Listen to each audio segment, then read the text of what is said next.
ज्ञानञ्जनशलाकया चक्षुरुन्मिलितं येन तस्मै श्रीगुरवे नमः। श्रीगौरङ्गानित्यानन्द श्री अद्वैतचन्द्र गदाधर श्रीवासादि गौरभक्तवृन्दा वाञ्छाकल्पतरुभ्यश्च कृपा सिन्धुभय एव च पतितानां पावनेभ्यो वैष्णवेभ्यो नमो नमः। हरे कृष्णा कृष्ण कृष्णा हरे हरे, हरे राम राम राम हरे हरे। तो आज श्री श्री राधा रस सुधा निधि के 133वें श्लोक पे चर्चा करेंगे। पिछले 2 श्लोक से साधक आवेश में श्रीपाद जो है वो राधा रानी की महिमा माधुरी का वर्णन कर रहे हैं। आज श्रीपाद के हृदय में एक लीला स्फुरित हुई है और उसी लीला के माध्यम से, स्फुरण के माध्यम से श्रीपाद प्रार्थना कर रहे हैं। कालिंदी गिरी नंदिनी सलिल बिंदु संदोह भृत मद उद्गति रति श्रमम मिथुन अद्भुत क्रीड़या अमंद रस तुंदिलम भ्रमर वृंद वृंदाटवी निकुंजवर मंदिरे किम अपि सुंदरम नंदती। भ्रमर गुंजन से मुखारित वृंदावन के श्रेष्ठ निकुंज मंदिर, वृंदावन का श्रेष्ठ ऐसा निकुंज मंदिर जो भार भंवरों से गुंजरित हो रहा है। भ्रमर वृंद वृंदाटवी निकुंज वन मंदिरे, एवं जो विचित्र रस पुष्ट अनिर्वचनीय सुंदर मिथुन श्री राधा माधव यमुना के जल करों को वहन करने वाले सुशीतल पवन के मृदु स्पर्श से अपना रति श्रम दूर कर अद्भुत क्रीड़ा का आनंद ले रहे हैं। अर्थात उस निकुंज मंदिर के भीतर जो भंवरों से गुंजारित है, उसमें यहाँ पे युगल को मिथुन बोला कि विलास के समय जो रति श्रम हुआ, जो श्रम हुआ, उसके बाद उनके श्रम को शांत करने के लिए, क्लांत करने के लिए वहाँ की जो पवन समीर है, जो हवा है, वो पवन हवा, सुगंधित हवा यमुना के जल की बिंदुओं को धारण करते हुए उन्हें शीतलता पहुँचा रही है। जैसे गर्मी लग रही हो या हल्का सा ऐसा मौसम हो कि जिसमें थोड़ा आप थके हुए हो और थोड़ा गर्म फील कर रहे हो और अचानक ऐसी हवा आए जिस हवा में थोड़ी थोड़ी नमी भी हो, जिस हवा में थोड़े थोड़े पानी के बिंदु हो और सुगंधित हवा हो, तो उस समय कितना अच्छा लगता है। अचानक से ऐसी हवा चली और हल्का सा, जैसे बहुत हल्का हल्का समझो जैसे बारिश, बहुत बूंदाबांदी सी बारिश है, ऐसे दिख नहीं रही है मगर वो बारिश हवा में है, हवा से वो पानी की कुछ बूंदे आपके चेहरे पे आ रही, तो बड़ा अच्छा लगता है उस समय की एकदम ठंडी हवा सी आई। तो ऐसे रति क्लांत जो युगल हैं, जो रति श्रम के समय, उनको यमुना के जल कणों को वहन करती हुई सुशीतल पवन मृदु स्पर्श से उनका रति श्रम दूर करके अद्भुत क्रीड़ा का आनंद ले रहे हैं। वो अपनी अद्भुत क्रीड़ा का आनंद ले रहे हैं और पवन भी जो है वृंदावन की, वो उनकी सेवा कर रही है। जैसे हमने पहले भी चर्चा करी थी, वृंदावन में शांत भाव नहीं होता, तो क्या है, हर जीव चर अचर सब अपने अपने ढंग से, जैसे ये पवन है तो इसीलिए चर अचर बोला, तो पवन जो है वो भी श्री श्री राधा श्याम सुंदर जी की सेवा कर रही है। वो देख रही है रति श्रम है तो यमुना का जल वहन किया और शीतल पवन हवा जो है उन्हें रति श्रम दूर करके उन्हें आनंद दे रही है। तो श्रीपाद स्फूर्ति के अभाव में उनका चित्त जो है वो विरह आकुल था। श्रीपाद के हृदय में श्रीमती की कृपा हुई और आज एक अपूर्व लीला की स्फूर्ति हुई। उसी लीला का स्मरण करते हुए श्रीपाद जो है इस श्लोक का विवरण कर रहे हैं।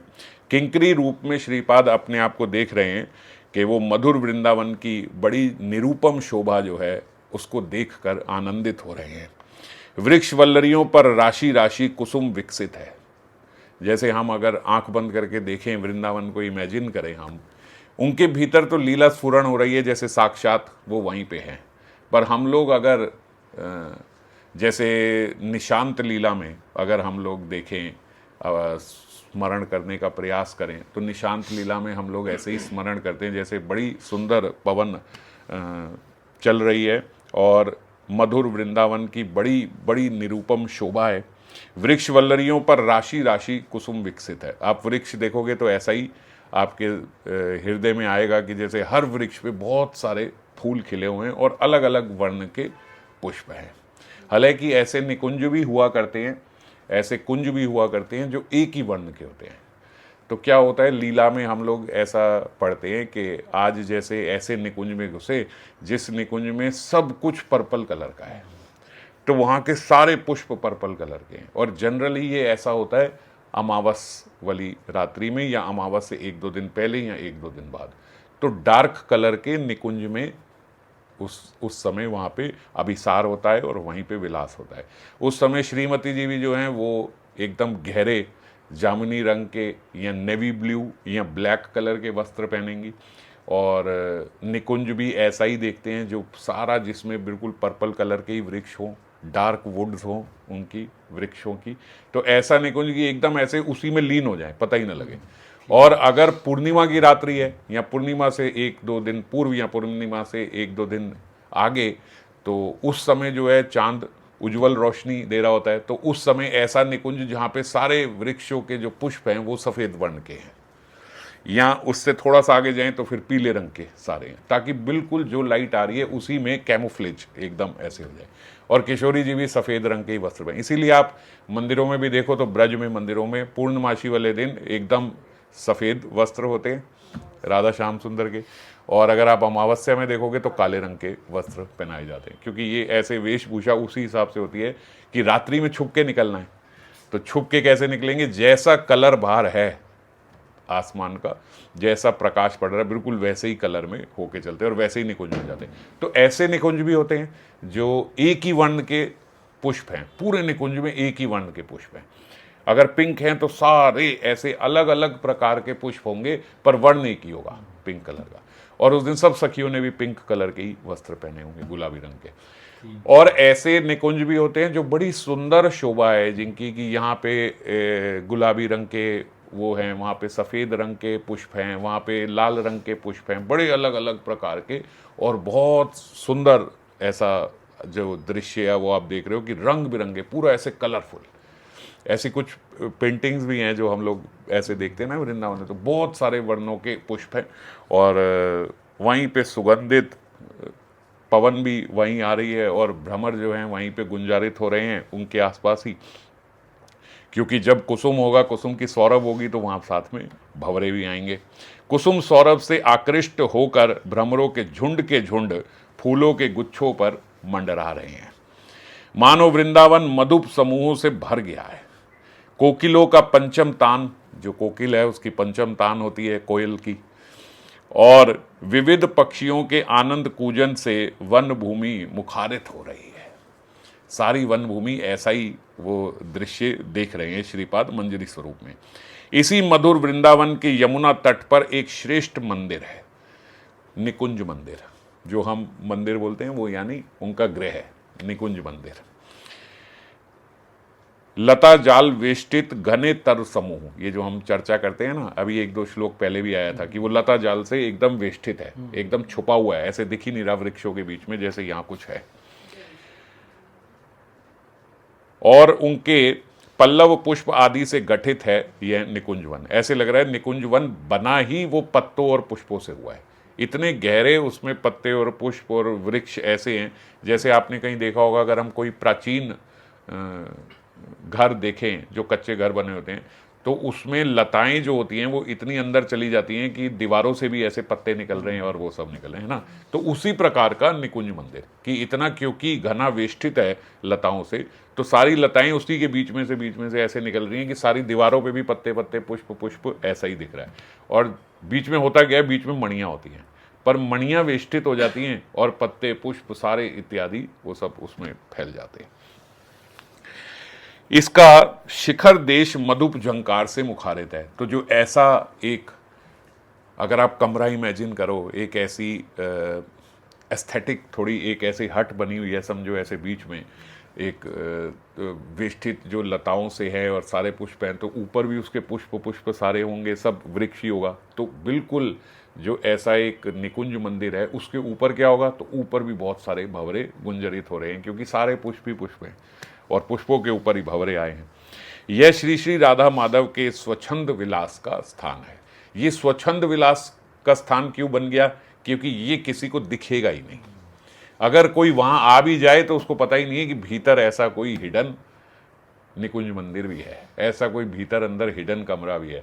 तो जब बिल्कुल ऐसा आ जाए तो व्यक्ति क्या बोलता है, वो स्वच्छंद हो जाता है। अब कोई यहाँ पे भय नहीं है, यहाँ कोई आ नहीं सकता, एकदम वेष्टित छुपा हुआ है। इसी श्रेष्ठ निकुंज मंदिर में रसिक मिथुन श्री राधा माधव पारस्परिक माधुरी का आस्वादन करते हुए आनंद रस में निमज्जित है। श्रीपाद ने किंकरी रूप में इसी मधुर निकुंज में मधुर अति मधुर राधा माधव की सेवा में अपने को नियुक्त देखा। ऐसे ही राधा माधव अंदर जो हैं वो अपनी क्रीड़ा कर रहे हैं, विलास में हैं, और श्रीपाद जो हैं वो उनकी सेवा में नियुक्त हैं। किंकरी देख रही है श्री युगल का विहार अमंद रस तुंदिल, यानी अमंद रस तुंदिल, अमंद हमने पहले भी चर्चा करी थी, जो एक किसी की वास्टनेस दिखाने के लिए कि बहुत, जैसे हम मधुर को सुमधुर बोलते हैं, है ना। तो ऐसे ही जब हम अमंद बोलते हैं तो अमंद रस मतलब जो बिल्कुल अजस्र भाव से आज रस जो है बह रहा है, रस से सराबोर अर्थात समृद्ध है। रस मानो साक्षात मूर्तिमंत हो उठा है, ऐसा आनंद हो रहा है भीतर। देखो, जब कोई व्यक्ति कोई भी कार्य स्वच्छंद भाव से करता है तो उसका आनंद बढ़ जाता है ना, वो मल्टीप्लाई हो जाता है। अगर आप कोई भी कार्य कर रहे हो, छुप के कर रहे हो, डर के कर रहे हो, और कोई भय है ना किसी से, तो थोड़ा अलग होगा। और अगर आप बिल्कुल स्वच्छंद हो, तो स्वच्छंद हो तो जरा आदमी फ्री स्टाइल से सब करता है। तो स्वच्छंद भाव से वहाँ पे है श्री श्री राधा माधव, और रस मानो साक्षात मूर्तिमांत आज हो उठा है। ऐसे लग रहा है जैसे रस साक्षात खुद ही यहाँ पे प्रकट हो गया हो। परस्पर के क्रमशः बढ़ते हुए सौंदर्य, माधुर्य और अनुराग के स्रोत में एक दूसरे का चित्त मन असीम की ओर प्रवाहित है। परस्पर दोनों एक दूसरे के सौंदर्य, एक दूसरे के माधुर्य और एक दूसरे के अनुराग के स्रोत से उनका चित्त मन जो है वो असीम की ओर प्रवाहित हो रहा है। एंडलेस, इनफाइनाइट उसमें से ऐसी प्रसन्नता निकल रही है। क्यों? जैसे हम कहते हैं ना, मैंने एक बार पहले भी चर्चा करी थी, ये इनफाइनाइट लूप है। किशोरी जी उनकी प्रसन्नता देख के, उनका सौंदर्य देख के किशोरी जी का सौंदर्य बढ़ रहा है, उनका लावण्य बढ़ रहा है। उनका लावण्य देख के श्याम सुंदर का लावण्य बढ़ रहा है, श्याम सुंदर का फिर बढ़ता लावण्य देख के किशोरी जी का लावण्य बढ़ रहा है। तो दोनों एक दूसरे के सौंदर्य को देख के एक इनफाइनाइट लूप में उनका सौंदर्य बढ़ता जा रहा है। ऐसे ही उनका माधुर्य और उनका माधुर्य बढ़ता चला जा रहा है। ऐसे ही उनका अनुराग जो है एक दूसरे के प्रति वो बढ़ता चला जा रहा है। इसीलिए बोला रस से सराबोर है, अमंद रस तुंदिल। किंकरी रस सिंधु में डूब रही है। अब जब उनका माधुर्य और उनका सौंदर्य बढ़ता जा रहा है तो किंकरी का भी आनंद बढ़ता चला जा रहा है युगल को देखने का। जिन लोगों ने स्वप्न में या स्मरण में इस रस की कणिका का भी किसी दिन आस्वादन किया है, बाबा कहते हैं, उनकी अनुभूति ही इस विषय में प्रमाण है। केवल जिस व्यक्ति ने इसका कुछ अनुभव किया है वही ये बता सकता है, और थोड़ा बहुत वही समझ पाएगा। हम अगर हमने अनुभव नहीं किया है तो भी इस वाणी से हम लोग स्मरण करने का प्रयास कर सकते हैं, और फिर उस स्मरण के अभ्यास से एक दिन अनुभव भी हो जाएगा। लेकिन जिसने अनुभव किया है वो ये बात एट फर्स्ट वही बोल सकता है जिसने ये अनुभव किया है। जो अनुभव नहीं कर रहा वो ये अभी बोल नहीं सकता। जो अनुभवी नहीं है वो सुन सकता है, थोड़ा बहुत समझ सकता है, और थोड़े बहुत कोई अगर स्मरण में लाने का प्रयास करे तो धीरे धीरे फिर इसका अनुभव भी कर सकता है।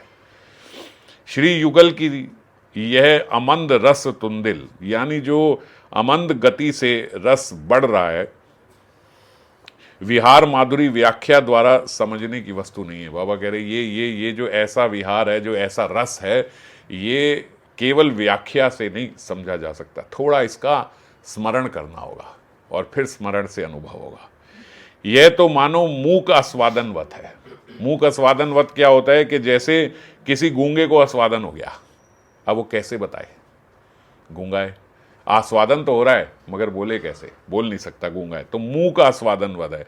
भाव और भाषा के अभाव में अनुभवी लोग भी इस आस्वादन माधुरी को व्यक्त करने में सक्षम नहीं है।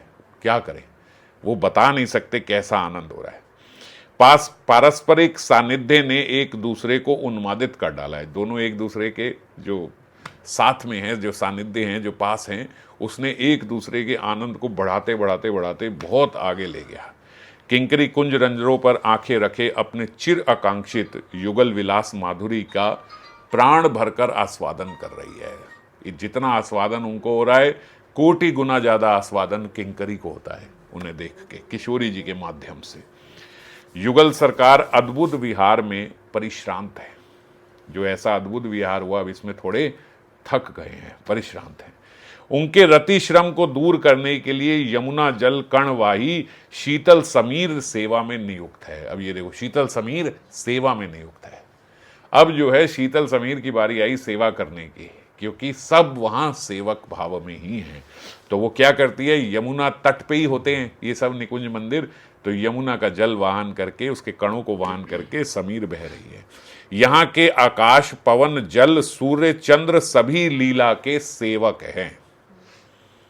यहाँ के चांद की तरह नहीं है, वो अपने समय पे निकलेगा। हमारे जो वैष्णव कैलेंडर है उन्होंने 500 साल आगे का भी लिख दिया, भैया सूर्य इस समय उदय होगा और इस समय सूर्य अस्त होगा, इस समय ये तिथि होगी, उस तिथि होगी। यहाँ पे लिख सकते हो, वहाँ नहीं लिख सकते। वहाँ लीला की सेवा है रही है महाराज। वहाँ पे अगर रात्रि में बहुत आनंद हो रहा है राधा कृष्ण को, तो चंद्रमा वहीं रहेगा, वो अस्त नहीं होगा। मजाल नहीं है सूर्य की निकल जाए। और अगर दिन में आनंद आ रहा है तो सूर्य वहीं रहेगा, सूर्य नहीं जाएगा। तो ऐसे ही चंद्र और सूर्य जो हैं वो सेवा कर रहे हैं, पवन जो है वो सेवा कर रही है। किंतु ऐश्वर्य के प्रकाश से शुद्ध माधुर्य लीला की कोई हानि ना हो, इस दृष्टि से सभी सतर्क होकर लीला सेवा करते हैं। अब देखो, प्रत्येक रात्रि को निशा लीला में हम देखते हैं, असल में आप ये निशांत लीला में देखोगे तो कि प्रत्येक रात्रि में ऐसे आनंद मग्न होते हैं राधा श्याम सुंदर की उनकी उठने की इच्छा नहीं होती। परंतु तब भी सूर्य उदय हो रहा है। तो अब आप कहो भाई सूर्य उदय क्यों हो रहा है, क्यों राधा रानी जब उठना नहीं चाहती, जब वो अलसाई हुई हैं और जब श्याम सुंदर का भी उठने की और अलग होने की इच्छा नहीं है उनसे। हम प्रयास करेंगे, कल राधा कुंड जा रहे हैं तो राधा कुंड में ही बैठ के निशांत लीला की चर्चा कल कर लेंगे। वहाँ पे निशांत लीला ड्यू है, निशांत लीला कल वहीं पे बैठ के करेंगे। तो आज बाई चांस निशांत लीला ही मैं सोच रहा था करने की कल, और वही हृदय में आ रही है इसलिए निकल रही है। तो राधा श्याम सुंदर जो है उनका उठने का मन नहीं है, तो अब निशांत लीला में हम देखते हैं लेकिन सूर्य उदय हो रहा है। तो आपको भैया सूर्य कैसी सेवा कर रहा है, हमारे प्रियतम उठना नहीं चाहते, अलग नहीं होना चाहते, फिर भी वो उदय हो रहा है। तो क्या बोलते हैं, ऐश्वर्य के प्रकाश से शुद्ध माधुर्य लीला की कोई हानि ना हो। इतना ऐश्वर्य ऐसे खुलेआम नहीं दिखा देंगे कि भैया चांद एकदम सेवा ही कर रहा है, सूर्य सेवा ही कर रहा है, सूर्य निकल ही नहीं सकता। तो फिर क्या होगा, तो माधुर्य की हानि हो जाएगी, फिर वहाँ ऐश्वर्य बुद्धि आ जाएगी। तो माधुर्य की हानि ना हो, यही तो लीला का आस्वादन है कि आप रिस्ट्रिक्शन में हो, आपको उठ के जाना पड़ेगा, आपको छुप के आना पड़ेगा। नहीं तो सभी सेवा कर रहे हैं, तो जटिला जो है राधा रानी की सास जो है वो भी क्यों डांटती है उन्हें, क्यों इतना स्ट्रिक्ट है वो, क्यों उनके मन में हमेशा शंका रहती है। जब राधा रानी उठ के खड़ी हुई, मुझे कृष्ण के पास जाना है, सबको ऐसे हो जाना चाहिए कि जाओ, फिर तो ऐश्वर्य भाव आ गया, फिर तो जगन्नाथ जी वाली बात हो गई कि भैया सारे सैनिक खड़े हैं ऐसे पीछे, जैसे आपका मन कर रहा है वैसे करो, फिर माधुर्य लीला डिस्टर्ब हो जाएगी। समझ गए। ऐसे ही जैसे हमें बताया जाता है कि प्रत्येक जीव के भीतर आप परमात्मा की उपस्थिति देखो, है ना, सबके भीतर परमात्मा की उपस्थिति देखो, चाहे कोई भी हो, सबके भीतर भगवान है। पर आपके घर में जो मेड आ रही है, अब आप उसको अपने साथ डाइनिंग टेबल पे बिठा के खाना तो नहीं खिलाओगे। आपको भैया इसके भीतर परमात्मा, चलो चलो आ जाओ जी हमारे साथ ही बैठ के खाना खाओ, उससे क्या बोलते हैं, लीला बिगड़ जाएगी। भगवान ने जैसा जो बनाया वैसा करो। तो हमें क्या करना चाहिए, उनके भीतर परमात्मा की उपस्थिति देख के ऐसे देखना चाहिए, ठाकुर जी आपने ये रोल लिया है मेड बनने का, तो ठीक है, मैं इस रोल में जितना अच्छा हो सकता है आपके साथ वैसा ही करूंगी। ठाकुर जी आपने रोल लिया यहाँ मेरा बॉस बनने का, यहाँ आप मेरे को गाली दोगे, यहाँ आप मेरे को डांटोगे, यहाँ मैं इतना काम करूंगा, फिर भी आप मेरे को शाम को सुना दोगे कि अभी तो और काम करने की जरूरत है। कोई बात नहीं ठाकुर जी, यही लीला है, बॉस बने हो आपको यही करना है। तो बॉस से भी कोई गुस्सा नहीं, क्यों? क्योंकि ठाकुर जी हैं, यही लीला करने आए हैं, समझिए। तो ऐसे सबके भीतर परमात्मा की उपस्थिति देख के जो जिस पोजीशन में है उसकी उसी पोजीशन में रिस्पेक्ट करनी। क्यों? क्योंकि भगवान की लीला ना बिगड़े, इसलिए जो लीला जैसी चल रही है वैसे ही चले। तो ऐसे ही यहाँ पे है। अब ये जो लीला है, लीला ही परकीय भाव की है। अगर सारे डायरेक्ट सेवा में आ जाएंगे तो परकीय भाव तो स्वकीय भाव बन जाएगा, फिर छुप छुपाव रह ही नहीं जाएगा, फिर वो आनंद ही नहीं जाएगा, फिर वो माधुर्य की हानि हो जाएगी। तो इसीलिए ऐश्वर्य के प्रकाश से शुद्ध माधुर्य लीला की हानि ना हो, इस दृष्टि से सभी सतर्क होकर लीला सेवा करते हैं।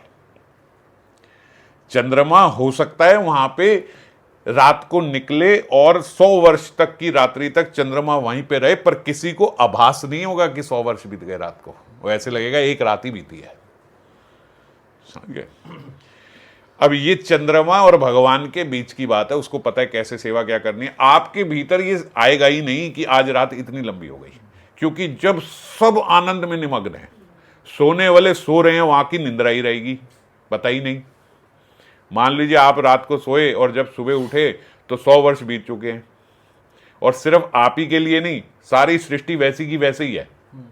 100 वर्ष बीत गए लेकिन सब उतने के उतने ही है। सुबह आप उठे तो आपको तो ऐसे ही लगेगा भैया मैं वही 4-5 घंटे बाद उठाऊं, है ना, क्योंकि सारे वैसे ही दिख रहे हैं। ऐसा थोड़ी कि ये बूढ़ा हो गया, 100 साल आगे हो गया, या मैं उठाऊं तो मेरी सफेद दाढ़ी हो गई एकदम और सिर के बाल गायब हो गए, ऐसा थोड़ी होगा। सब वैसे का वैसे ही, तो आपको पता ही नहीं लगा। तो ऐसे कई बारी हुआ करता है कि जैसे रास हुआ तो वो कहते ब्रह्मा जी की 1 रात्रि तक रास हो गया, जो महारास हुआ, लेकिन किसी को आभास नहीं है। इतना ऐसे सेवा नहीं होती कि ऐश्वर्य का उजागर हो जाए, ऐश्वर्य उजागर हो जाए वहाँ के, कि भैया सबको पता लग रहा है कि आज वो आस्वादन में अच्छा हो देख रहे हैं, हाँ आज हो ही नहीं रही, आज सुबह नहीं होगी, आज से सूर्य निकलेगा नहीं, टाइम चलता जा रहा है। ऐसे नहीं, क्योंकि समय भी सेवा में है, समय भी आगे नहीं बढ़ेगा। ऐसे नहीं कि हम देखे वो आज 2 दिन हो गए सूरज, 3 दिन हो गए चांद आई है, ऐसे नहीं होगा। समझना होगा, लीला उसी हिसाब से बिल्कुल है कि वो आप चंद्र और सूर्य को नहीं समझ पा रहे कि वो किस गति से और समय किस, वो उसका काम है। आपका काम जो है आप वैसी सेवा करते रहोगे। चैतन्य चरितामृत के माध्यम से वही श्लोक आ गया जिस श्लोक की हम बाई चांस पिछले श्लोक में चर्चा कर रहे थे। परम पुरुषोत्तम स्वयं भगवान कृष्ण जहां धनी तहां वृंदावन धाम, चिंतामणिमय भूमि रत्नेर भवन, चिंतामणि गण दासी चरण भूषण। जहां पे वो बहुत धनी है, समझो यही वृंदावन धाम है, क्योंकि यहां से ज्यादा ऐश्वर्य कहीं है नहीं। चिंतामणिमय भूमि, भूमि तक चिंतामणि की बनी हुई है। रत्नेर भवन, सब भवन रत्न के हैं। चिंतामणि गण दासी चरण भूषण, वहां की दासियों के चरणों के भूषण में भी चिंतामणि लगी हुई है। छोटी सी दासी भी अगर आएगी ना, बिल्कुल निम्न दासी, तो वहां को भी दूती होती है, दूती जो एकदम छोटी दासी होती है किशोरी जी की, वो दूती भी आएगी तो हम देखेंगे कि वहां के चरणों में भी जो पायल बंदी है, जो नूपुर बंदी है, वो भी चिंतामणि रत्न लगे हैं उसमें। चिंतामणि रत्न कितना महंगा है, यहां इस सृष्टि में आपको दिखेगा ही नहीं। चिंतामणि, ऐसी चिंतामणि, वहां से जो स्पर्श हो जाए वो चिंतामणि बन जाएगी। ऐसी चिंतामणि रत्न दासियां दूतियां अपने चरणों के नूपुरों में बांध के रखती हैं, ऐसा वहां का ऐश्वर्य है। कल्प वृक्ष लता जहां साहजिक वन, पुष्प फल बिनु केहो ना मांगे अन्य धन। यही बात हमने चर्चा करी थी। कल्प वृक्ष लता जहां साहजिक वन, जहां वन में सहजता से कोई भी वृक्ष देखोगे वो कल्प वृक्ष दिख जाएगा, लेकिन फिर भी पुष्प फल बिना केहो ना मांगे अन्य धन, लेकिन फिर भी उनसे पुष्प और फल ही मांगती हैं वो गोपियां, और उन्हें कुछ चाहिए नहीं। अनंत कामधेनु जहां चरे वने वने, वन में कोई भी गौआ देखोगे वो कामधेनु गैया ही निकलेगी, लेकिन दुग्ध मात्र दे के हो ना मांगे अन्य दे, उनसे भी वो दुग्ध ही लेती हैं। पिछले बार हमने ये सब चर्चा करी थी। यमुना के सुशीतल जल कणों को वहन करने वाला सिग्ध समीर श्री युगल के रति श्रम को दूर कर रहा है। श्री युगल आनंदित हैं, अत्य उच्च रस पुष्ट विहार से दोनों एक दूसरे का आनंद वर्धन कर पाए हैं। अति उच्च रस पुष्ट विहार से दोनों एक दूसरे का आनंद वर्धन कर पाए हैं। यह सोचकर श्री युगल के सुख की सीमा नहीं है। हमने कुछ 2-4 श्लोक पहले चर्चा करी थी, पास पारस्परिक इनका जो है, जब 3 प्रकार से अनंग रंग उत्सव होता है। एक होता है जिसमें राधा रानी इनिशिएट करती है, स्व अनंग रंग महोत्सव। एक होता है जिसमें श्याम सुंदर इनिशिएट करते हैं, वो आनंदित करते हैं किशोरी जी को, किसी में किशोरी जी ले रही हैं स्टैंस पहले। और एक होता है पारस्परिक, कि दोनों ही सहायक हैं और दोनों ही इनिशिएट कर रहे हैं। तो आज ऐसा प्रतीत हो रहा है कि ये पारस्परिक अनंग रंग उत्सव है, क्योंकि अति उच्च रस पुष्ट विहार से दोनों एक दूसरे का आनंद वर्धन कर रहे हैं। श्री युगल के सुख की सीमा नहीं है, परस्पर का आनंद, एक दूसरे को आनंद रस का पोषण कर असीम की ओर बढ़ाई जा रहे हैं। श्री राधा कृष्ण के सुख में सुखी है, श्री कृष्ण राधा रानी के सुख में सुखी हैं, और किंकरी दोनों को देख के सुखी है। तो क्या हो रहा है, आनंद की सीमा नहीं रह रही है, सब एक दूसरे को देख के उनका आनंद बढ़ता जा रहा है, और उनके आनंद बढ़ते को देख के फिर उनका आनंद बढ़ता जा रहा है, फिर उनके आनंद को देख के फिर उनका आनंद बढ़ता जा रहा है। स्वानुभूति का रस ही अपूर्व काव्य कला ललित्य से भरे श्लोक के रूप में रसिक भक्तों के लिए परम आस्वाद्य हो गया है। बाबा बोल रहे हैं ये परम आस्वाद्य क्यों हो गया है ये श्लोक, क्योंकि स्वानुभूति का रस है। ये स्वानुभूति मतलब जो स्वयं की अनुभूति है श्रीपाद की, वही मानो इस अपूर्व काव्य कला लालित्य से भरे श्लोक के रूप में रसिक भक्तों के लिए परम आस्वाद्य हो गया है। उन्होंने तो खुद आस्वादन किया है श्रीपाद ने, और जो रसिक भक्त हैं वो उनकी वाणी का आनंद ले रहे हैं।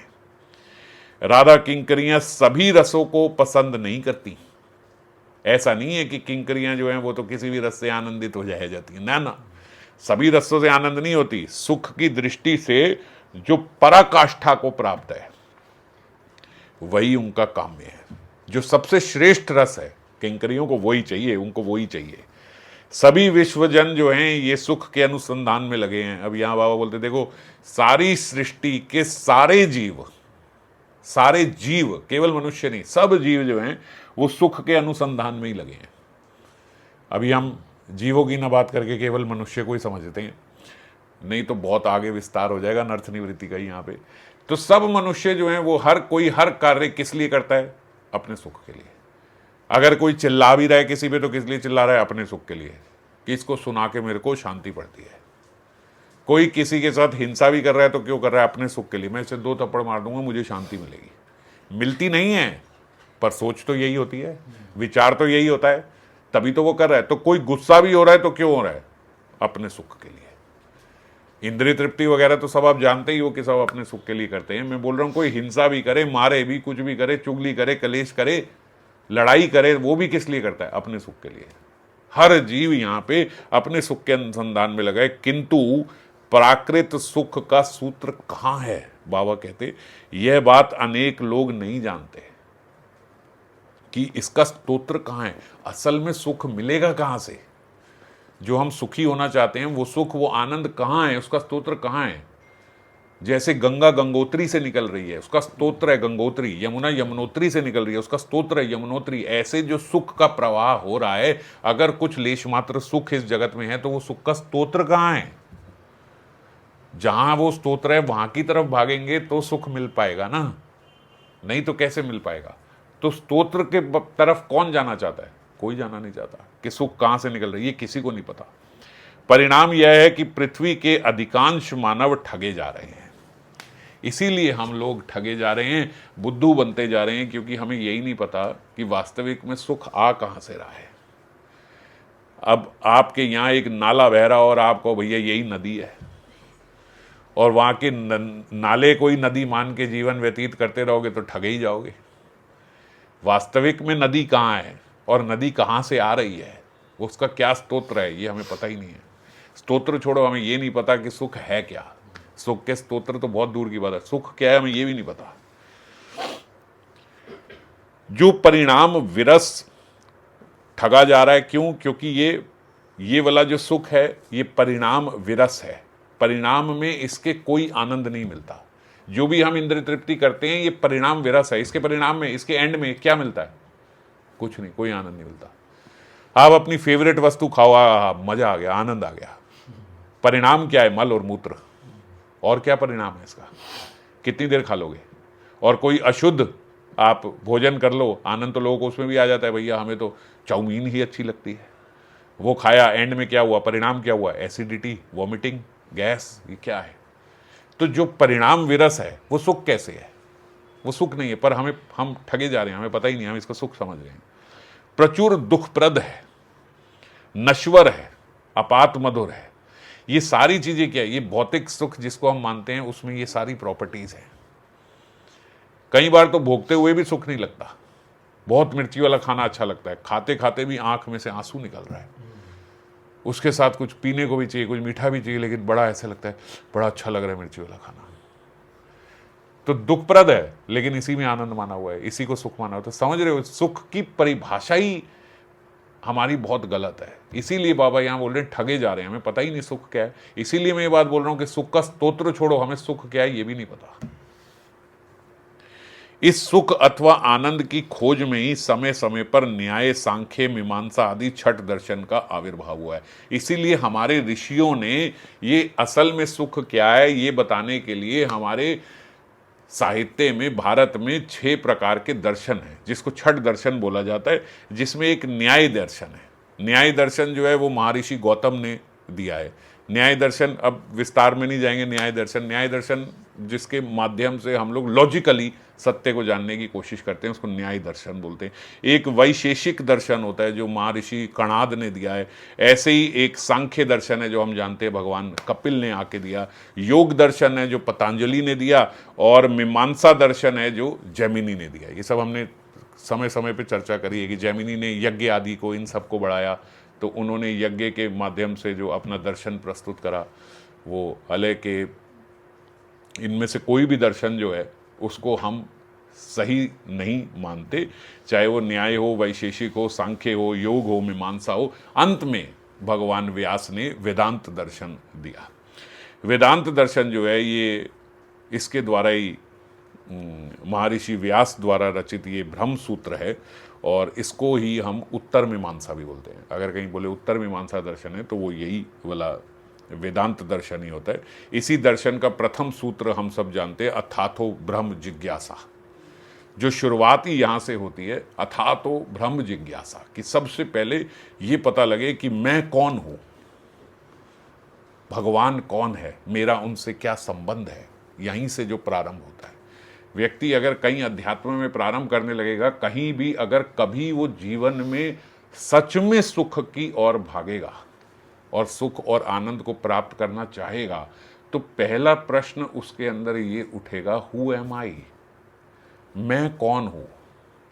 सनातन गोस्वामी ने भी श्रीमन महाप्रभु से पहला प्रश्न यही पूछा था कि मैं कौन हूं। पहले देखो, मुझे सुख चाहिए, है ना, इसी खोज में मैं निकला हूं। मुझे सुख चाहिए, मैं सबसे पहली चीज मुझे, मैं हूं। किसको सुख चाहिए? इस देह को ना, ये देह तो मैं हूं नहीं, तो मैं कौन हूं? आत्मा तो सदा सुखी रहती है, तो फिर कौन है जो सुखी नहीं है, जिसे सुख चाहिए? वो क्या है? इसको बोलते हैं अथातो। अब मैं इसके विस्तार में आज ही नहीं जा रहा। अथातो ब्रह्म जिज्ञासा, क्योंकि कंफ्यूजिंग है ना। आप कहो कि कंफ्यूजिंग नहीं है ना, हर कोई यही पूछे, कंफ्यूजिंग है। ये क्यों इसके लिए दर्शन देना पड़ा, शास्त्र देना पड़ा, सनातन गोस्वामी तक हम सबके लिए पूछ रहे हैं। अगर आप कहो कि मैं शरीर हूं तो ये बात गलत है, और अगर आप कहो कि शरीर कभी सुखी हो ही नहीं सकता क्योंकि ये तो डेड है, ये तो मैटर है, ये कभी सुखी नहीं हो सकता। अगर आप कहो मैं आत्मा हूं तो आत्मा भगवान का अंश है, वो तो हमेशा ही सुखी है। तो फिर किस सुख की खोज में जा रहे हो? किसको सुख चाहिए? समझ गए? इसीलिए इस प्रश्न का महत्व है, अथातो ब्रह्म जिज्ञासा। ढूंढना पड़ेगा कि किसको सुख चाहिए और सुख है क्या। इसी के लिए ये छठ दर्शन सबने अपने अपने, पतंजलि ने योग दर्शन से बताया है, उन्होंने जैमिनी ने अपने मीमांसा दर्शन से बताया है, किसी ने योग दर्शन से, किसी ने इससे विशेष से, किसी ने न्याय दर्शन से, लेकिन वेदांत दर्शन से हमें श्रीमन महाप्रभु के माध्यम से सही रूप से हमने, अब आगे जब गौर कथा शुरू होगी तो उसमें आने वाला है सनातन शिक्षा। सनातन शिक्षा में ये सारी चर्चा होगी, ये सब दर्शन की। तो खैर, अंत में भगवान जग जीवों के कल्याण का संकल्प लेकर व्यास रूप में आए, और व्यास रूप में उन्होंने अवतीर्ण होकर ये वेदांत दर्शन हम लोगों को दिया। उस भक्ति में चरम स्तर पर ब्रज रस है। जो वेदांत सूत्र दिया। और ब्रज रस की भी चरम कक्षा में स्थित है श्री राधा रानी किंकरी का आनंद। ब्रज निकुंज में इसी परम रहस्यमय रस को श्रीमन महाप्रभु और उनके परिकरों ने कृपावश आके हम लोगों को दिया है। भाग्यवान व्यक्ति इस ब्रज निकुंज की रस माधुरी का आस्वादन कर धन्य हो। बाबा भी इस श्लोक के अंत में यही प्रार्थना कर रहे हैं कि इस ब्रज रस के जो ब्रज निकुंज है उसकी रस माधुरी का आस्वादन करके, यहाँ को जो पढ़ रहे हैं, जो समझ रहे हैं, वो उनका आस्वादन करके धन्य हो। तो इसी के साथ आज का श्लोक जो है ये पूर्ण हुआ। कल फिर अगले श्लोक पर चर्चा करेंगे। जय राधे।